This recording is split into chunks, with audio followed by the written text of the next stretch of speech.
Oi, turma bonita, tudo bem? Essa é a nossa 14ª aula nesse formato remoto pelo YouTube. O que proponho para vocês nessa semana é uma breve discussão sobre segurança do trabalho.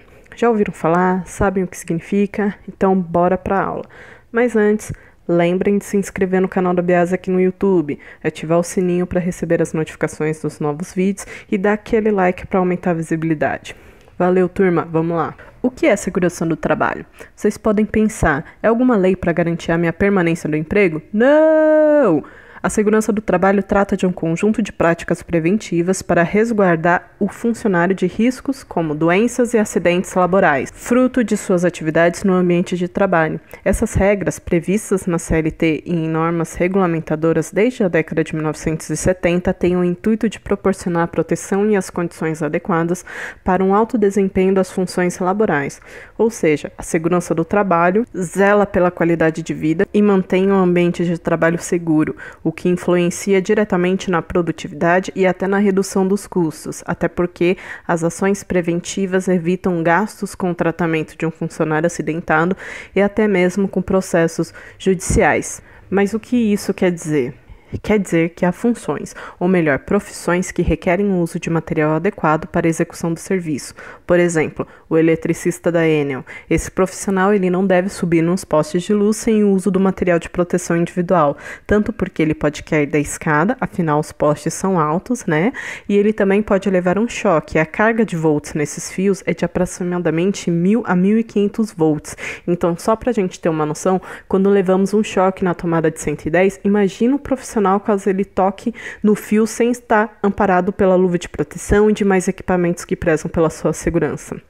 Outro exemplo é quem nunca passou por um local e viu uma daquelas placas de cuidado, piso molhado, ou aqueles cones também de cuidado e fitas que cercam uma determinada área. Esses e outros equipamentos de proteção individual e coletivo servem para neutralizar os riscos do ambiente, evitando acidentes e protegendo os trabalhadores em suas funções, bem como demais pessoas que passam pelo mesmo espaço. Lá na Biase mesmo, a gente já viu alguma plaquinha de piso molhado, não é? Na CLT, os dispositivos característicos sobre a segurança e medicina do trabalho se encontram no capítulo 5 do título 2, que diz respeito das normas gerais de tutela do trabalho, perfazendo 70 artigos, do 154 ao 223. Tá? Os artigos iniciais do dito capítulo abordam, então, as obrigações diretas das empresas e dos empregados, a incumbência pertencente à Secretaria de Segurança e Saúde do Trabalho, a realização de convênios com outros órgãos fiscalizadores, a inspeção prévia e a interdição ou embargo. Ou seja, a CLT dispõe de normas mais gerais sobre segurança do trabalho.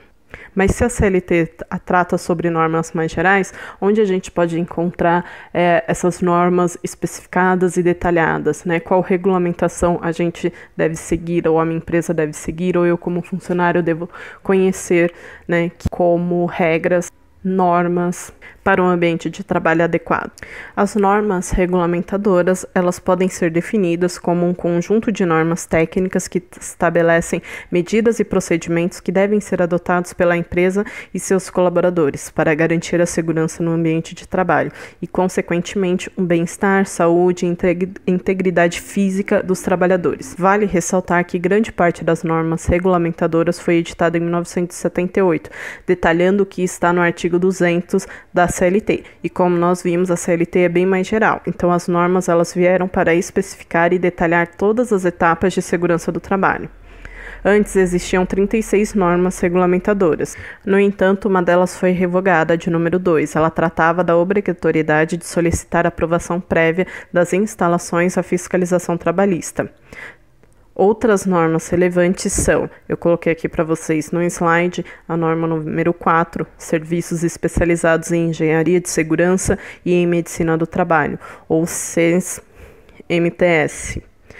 que trata sobre a implementação do CENS-MTS, que é um órgão formado por profissionais da saúde ocupacional e segurança do trabalho, que tem a função de prevenir acidentes e criar o planejamento de segurança da empresa. Os profissionais que fazem parte do CENS-MT são o engenheiro de segurança do trabalho, médico do trabalho, enfermeiro do trabalho, técnico de segurança do trabalho e técnico em enfermagem.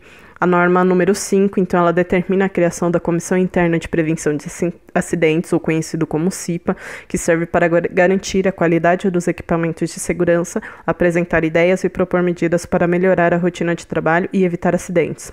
A norma 6 define a obrigatoriedade do uso de EPIs com oferta gratuita por parte da empresa, certificado de autorização e realização de treinamento para a utilização e guarda dos dispositivos. A norma 10 especifica os riscos de se expor a instalações elétricas em fontes de eletricidade em geral. Apresenta os cuidados para exercer esse tipo de função, como proteção completa de pés, mãos e cabeça, uso de luvas de borracha e de capacetes com revestimentos isolantes. A norma 16, ela especifica as diretrizes para proteger os colaboradores ao máximo e, caso continue exposto a nível elevado de riscos, determina o recebimento de 30% de adicional a título de periculosidade, como vimos nas aulas de RH. A norma 20 oferece os padrões de segurança obrigatórios para manipulação de combustível inflamáveis. A norma 23 destaca as medidas adotadas para prevenir incêndios, como extintores, por exemplo. A 28 indica as irregularidades simples e graves cometidas pelas empresas e que levam a multas e penalidades no processo de fiscalização. A 33 cita as ações necessárias para reduzir riscos e criar ambientes seguros quando os espaços forem confinados. Então, ela aborda a ventilação, limitação de acesso e saída e escassez ou excesso de oxigênio. Por fim, a 35 trata do trabalho em altura e vale para qualquer atividade realizada acima de 2 metros do solo. Como fica claro, existem regras para todas as situações trabalhistas. Apesar de as normas regulamentadoras não abordarem especificamente as doenças ocupacionais e transtornos mentais, a de número 17 abrange questões de ergonomia. Então, é uma postura no ambiente de trabalho. Então, vamos ver esses EPIs e EPECs citados nas normas e que estão no nosso dia a dia. EPI. O que são, então, esses EPIs? Os EPIs são relacionados aos equipamentos individuais para cada trabalhador, e eles são utilizados para evitar danos à saúde e à vida desse funcionário. De acordo com a norma regulamentadora 6, a empresa é obrigada a fornecer aos empregados gratuitamente o EPI adequado ao risco em perfeito estado de conservação e funcionamento.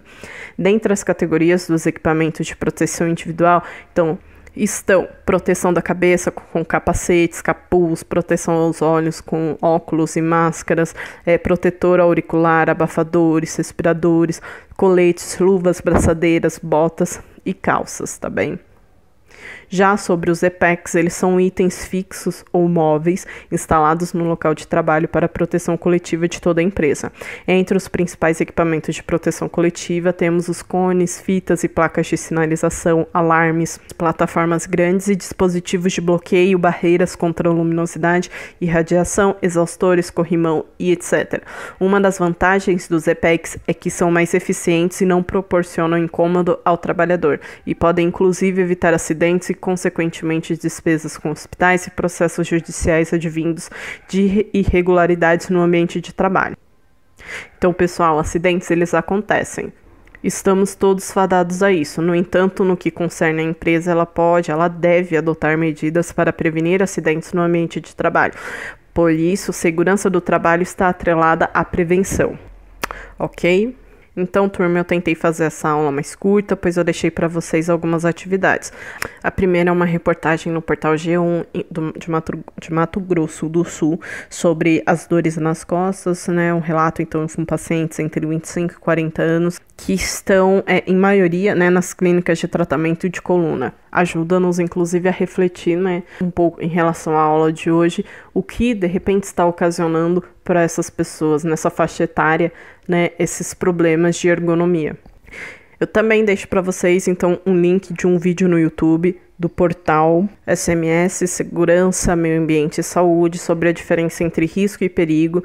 Nas nossas aulas de RH eu falei para vocês sobre a diferença entre insalubridade e periculosidade. Vocês se lembram? Um diz respeito às condições insalubres no ambiente de trabalho, como por exemplo muitos ruídos, químicos e toxinas, entre outros, enquanto a periculosidade diz respeito a uma atividade perigosa, que põe em risco de morte ao trabalhador, tipo policial. É uma profissão com risco altíssimo. Então, esse vídeo ele vai explicar a diferença entre risco e perigo, o que seria um trabalho perigoso ou situações de risco no ambiente de trabalho. Confiram no link. Por fim, nossa segunda atividade no Google Forms. Por favor, turma, façam. Aliás, a atividade da semana passada só teve uma resposta, o que me faz pensar, ou vocês não estão conseguindo acompanhar as aulas, ou estão com dificuldades, com dúvidas. Então a gente precisa conversar e rever as nossas aulas. Eu tô aqui para ensinar e ajudar vocês, mas eu preciso que vocês me falem, tá bem? Então, boa noite, turma. Até semana que vem.